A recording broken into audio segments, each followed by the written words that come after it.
ऋषि एक छोटी बच्ची को गोद में लिए चौबाड़ी के जंगल में बैठा है और एक औरत ऋषि को प्यार कर रही है। ये देख श्रीमुई सामने आते ही वो बच्ची और औरत दोनों ही अदृश्य हो गए। उस दिन शाम को जब ऋषि अपने कमरे में पढ़ाई कर रहा था तब उसकी दादी ने उसे बुलाया। ऋषि, अरे ए ऋषि, जल्दी से इधर आके देख कौन आया है। अरे आ। ऋषि दादी के इस तरह पुकार सुन के बहुत खुश हो जाता है। माँ, माँ, मेरा माँ ही है। ये कहते ही वो दौड़ के बाहर आया और देखा कि ये क्या, ये कौन है? पिताजी के पास खड़ी है। ये तेरी नई माँ है। आज से तू इसे ही माँ कह के पुकारना। इसे माँ कह के पुकारूंगी? नहीं माँ, लेकिन मेरी माँ कब आएगी दादी? इतना कहकर ऋषि फूट फूट कर रोने लगे। फिर रोते हुए वो कमरे में जाकर बिस्तर पर लेट गया और धीरे धीरे सो गया। उस रात उसने कुछ खाया तक नहीं। तब गहरी रात अचानक एक ठंड हवा की झोंके से ऋषि को बहुत ठंड लगने लगा। तभी वो जाग जाता है और सुनता है कि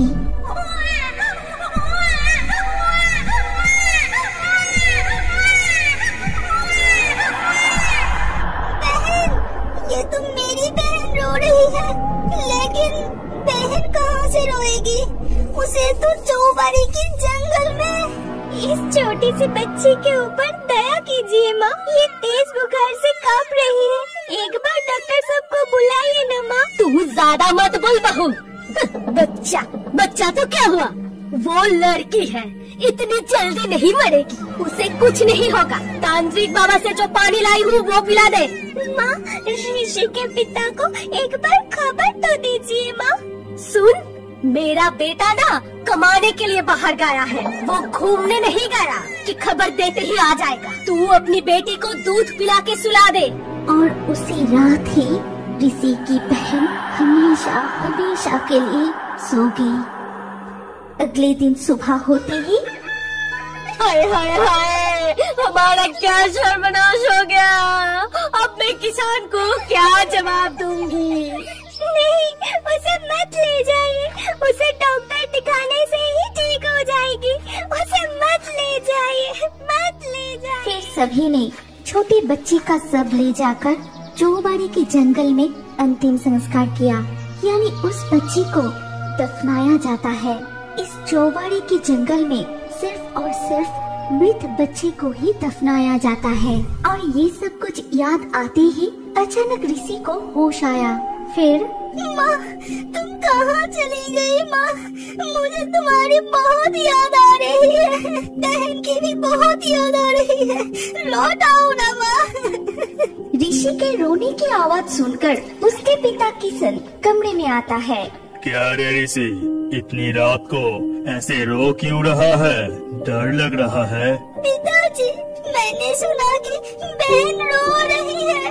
क्या अनप शनप बक रहा है? तेरे बहन को क्या हुआ था तुझे याद नहीं? वो कहाँ से आएगी? अब तू चुपचाप सो जा। बहन का तो पता है, लेकिन माँ। ऋषि के बातों का कोई ध्यान ना देकर किसान कमरे से बाहर चला गया। ऋषि माँ माँ कह के पुकारने लगा। तभी फिर से ठंडी हवा चलने लगी और मेरा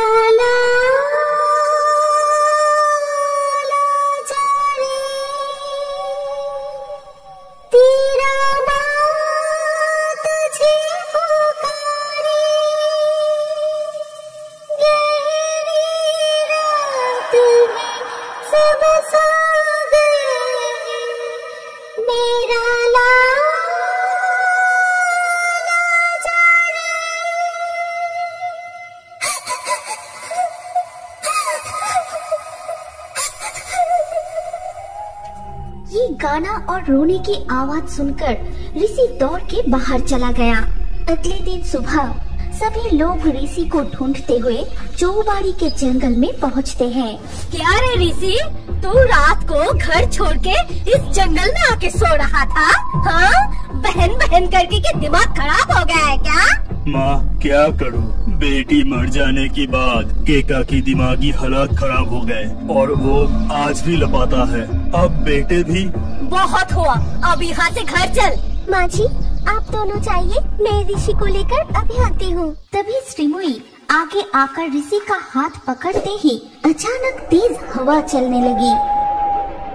जल्दी चलो ऋषि, तूफान से पेड़ की शाखाएं टूट सकती हैं। फिर वो घर लौट आते हैं और घर लौटते ही देखो श्रीमई, तुम्हारे पास जितने सारे गहने हैं वो सब मुझे दे दो। मेरी सारे गहने आपको देना होगा? क्यों?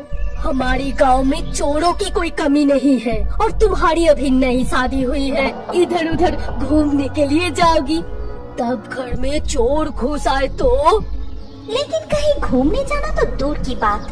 कुछ दिन बाद किशन काम के सिलसिले में दूसरे देश चला गया और उस रात को ही श्रीमुई अपने कमरे में जाके देखती है उसकी सास उसके सारे गहना पहन के। माँ, आप इस वक्त मेरे बिस्तर पर लेटे हो, अपने कमरे में नहीं जाओगी? नहीं बहू, आज मैं तुम्हारे बिस्तर पर सोऊंगी।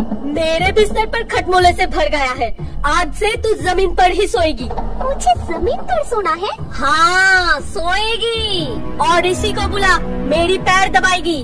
वो छोटा सा बच्चा इस वक्त ना सो के आपका पैर दबाएगा? चल जाओ यहाँ से, ज्यादा मत बोल।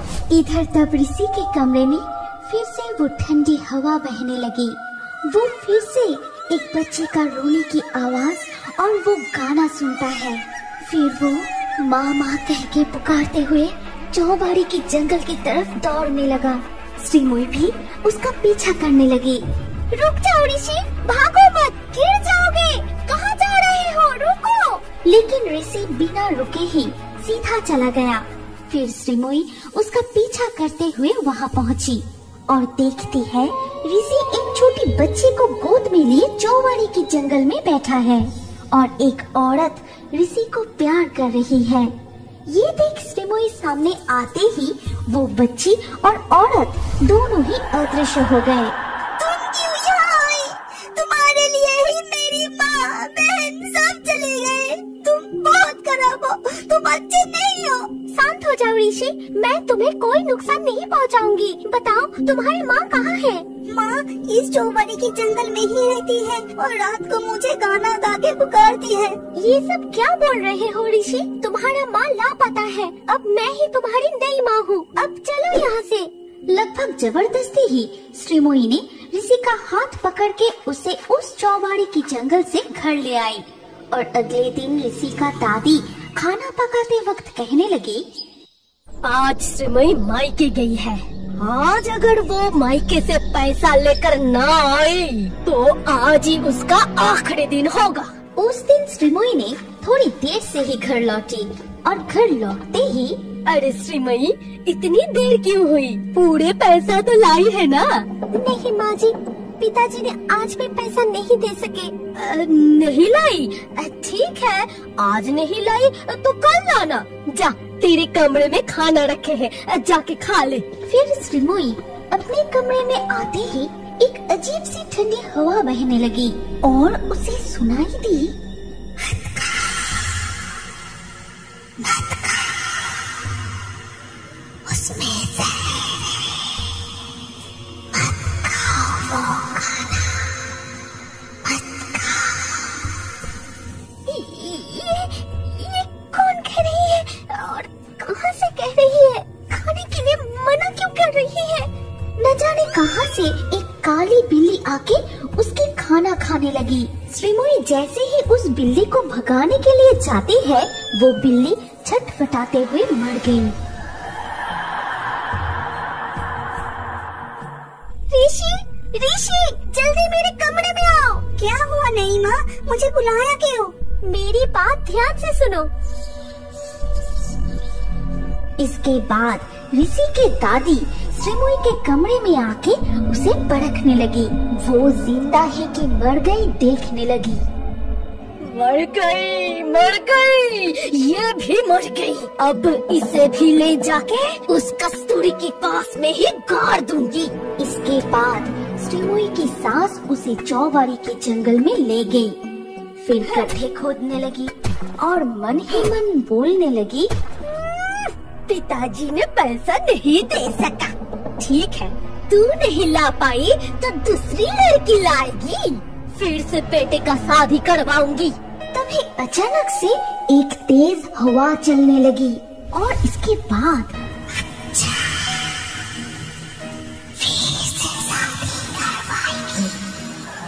तभी कस्तूरी उसे धक्का देकर उसके ही खोदे हुए गड्ढे में गिरा देती है। अरे बाप रे, ये किसने धक्का दे दिया?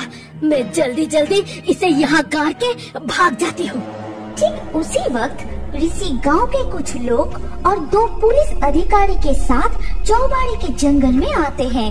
आपके दिमाग में ये चल रहा था, बहू का मार के कहाँ जाने की सोच रही थी? क्यों?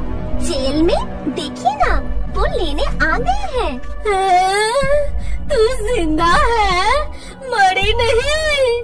फिर पुलिस ऋषि की दादी को अरेस्ट करके ले गए। इसके बाद से ऋषि अपनी नई माँ के साथ बहुत ही खुशहाल जिंदगी बिताने लगा।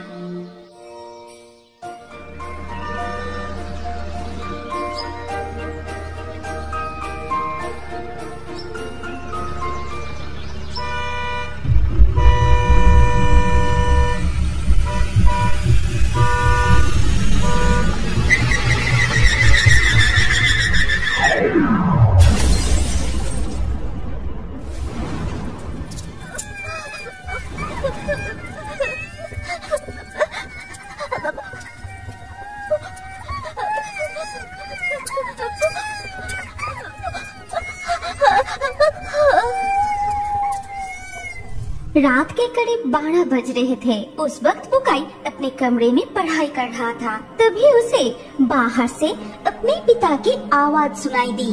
कौन है उधर? सामने आओ। लेकिन वहाँ कोई नजर नहीं आया। फिर बुकाई अपने पिता के पास जाके पूछा, पिताजी क्या हुआ? आप इस तरह से चिल्ला क्यों रहे हैं? अरे देख तो, उस तरफ शायद कोई छोटी बच्ची खड़ी थी। मेरे चिल्लाने से वो भाग गई। इतनी रात को छोटा बच्चा? मैं जाके देखता हूँ। रुक जा बुकाई, अकेला कहाँ जा रहा है? अगर भूत प्रेत हो तो? उनके चीखे सुनकर गांव के लोग इकट्ठा हो गए। अरे ओ किशन भाई, क्या हुआ? इतना चिल्ला क्यों रहे हो? उधर उस झाड़ियों के पीछे कोई छुप के बैठा है, जरा देखो ना भैया। इसके बाद किसान बुकाई रघु उस झाड़ियों के पीछे जाके देखा। अरे ये तो एक छोटी सी बच्ची है। आओ बहन, मेरे साथ आओ। तुम्हारे साथ और कौन कौन है? मतलब यहाँ किसके साथ आए हो? कहाँ है तुम्हारी माँ? इधर तो कोई भी नहीं है। इसके बाद बुकाई उस बच्ची का हाथ पकड़कर घर के अंदर ले गए। फिर भूमि उसे कुछ खाना खिलाती है। अगले दिन सुबह बुकाई उस छोटी सी बच्ची को घुमाने के लिए ले गए थे। लेकिन अचानक 2 आदमी आके कहा, अरे भाई, हमने सुना है कि कल तुम्हें ये बच्चा मिला है। तुम्हें पता है कि ये कौन है? हाँ भैया, आपने ठीक ही सुना है। क्या आप इसे जानते हैं? हाँ जानते हैं ना, और इसीलिए तो लेने आए हैं। लो हमें दे दो।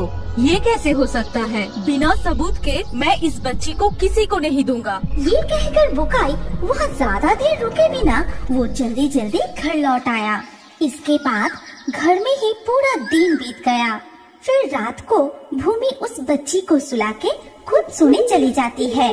इसके बाद रात गहरी होते ही जल्दी से इस लड़की को लेकर यहाँ से भागना होगा। चल जल्दी उठा ले। ठीक उसी वक्त कोई उसके सिर पर लाठी से वार किया। तू पागल हो गया है क्या? मुझे क्यों मारा? इससे पहले कि दूसरा आदमी कुछ कहता, न जाने कोई उसे उठाकर जोर से पटक देता है। अरे बाप रे, अरे ये सब क्या भूतिया घटना घट रहा है? तभी उन दोनों को एक सफेद साड़ी पहनी हुई औरत दिखाई देता है और 2 कंकाल के हाथ उनके तरफ बढ़ रहा था। अरे बाप रे, ये औरत कौन है? ये क्या भूत की घर है? चल जल्दी चल, यहाँ से भाग जाते हैं। फिर वो दो आदमी वहाँ से भागते ही वो सफेद साड़ी वाली औरत अजीब तरह से हंसने लगी।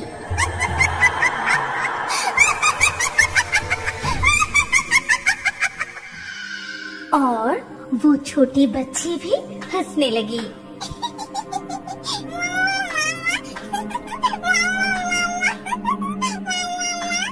तब तक भूमि जाग गई और उस बच्ची को इस तरह हंसते और खुश होते देख वो बहुत डर गई।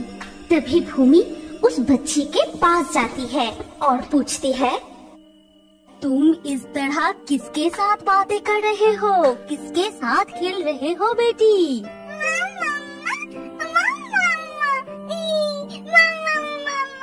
कहाँ है तुम्हारी माँ? इधर तो कोई नहीं है। छोटी लड़की ने अपनी उंगली आगे की तरफ उठाई, फिर मुस्कुराने लगी।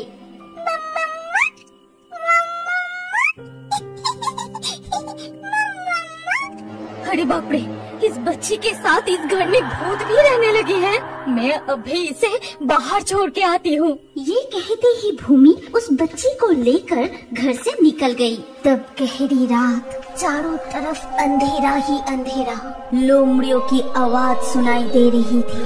तभी कुछ दूर जाते ही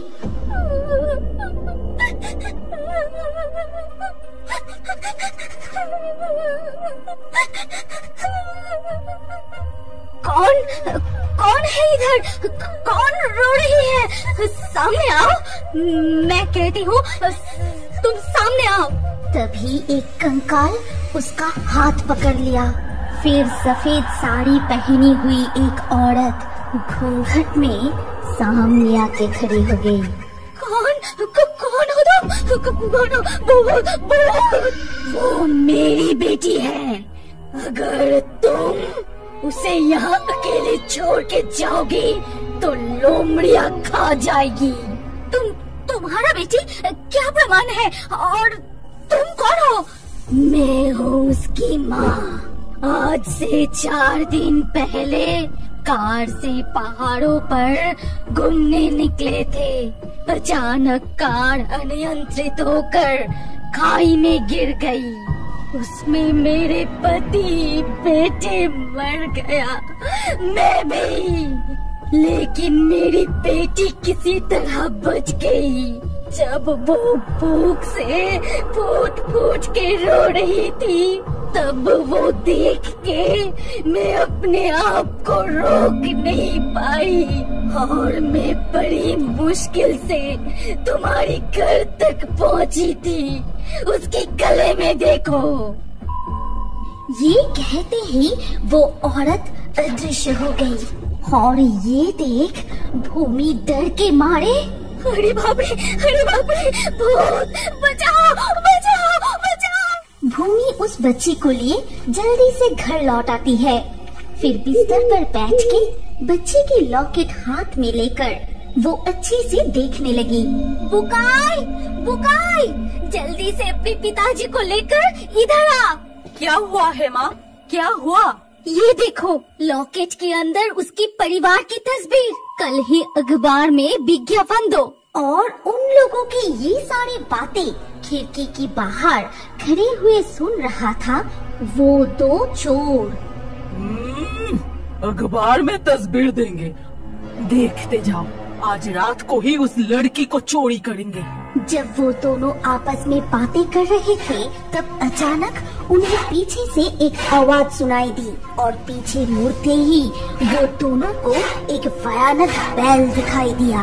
वो बैल गुस्से से उन दोनों की तरफ बढ़ रहा था। अरे ये तो पागल सांड है। अरे भाग यहाँ से, भाग जा जल्दी।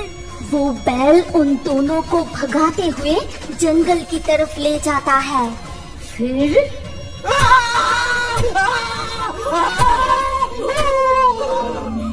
सुनाई देती है बहुत सारे लोमड़ियों की भयानक आवाज।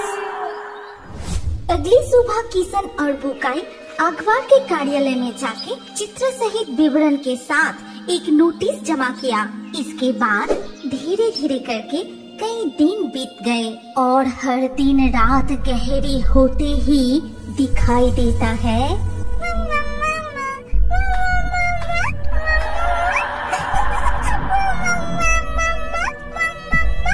अरे बाप रे, जरूर उसकी माँ भूत आई होगी। लगता है मेरे ही घर भूत की डेरा बन गई। न जाने कब जाएगी ये लड़की यहाँ से। इसके कुछ दिन बाद एक दिन सुबह किशन अपने आंगन में बैठ के अखबार पढ़ रहा था। नमस्ते, मैं ललिता मुखर्जी, पूजा की मौसी, मतलब जिस लड़की की फोटो आप अखबार में दिए थे, ये रहा सारे डॉक्यूमेंट्स अच्छे से देखने के बाद किशन अपनी पत्नी भूमि और बेटे को बुलाया। बुकाई की माँ, बुकाई, तुम दोनों जल्दी इधर आओ। अरे क्या हुआ है, इतना चिल्ला क्यों रहे हो? बुकाई, जाओ जाके वो छोटी बच्ची को मतलब पूजा को यहाँ लेके आओ। और तुम सुनो, ये है वो छोटी बच्ची की खुद की मौसी। सब कुछ डॉक्यूमेंट्स लेके ही यहाँ आई है। आपके यहाँ आने से पहले मैं पुलिस स्टेशन जाके आपके बारे में सब कुछ पता किया और पुलिस को भी मैं साथ लेके आई हूँ। इसके बाद पूजा की मौसी ललिता सारे प्रमाण के साथ पुलिस की मौजूदगी में उसे वापस लेके चली गई।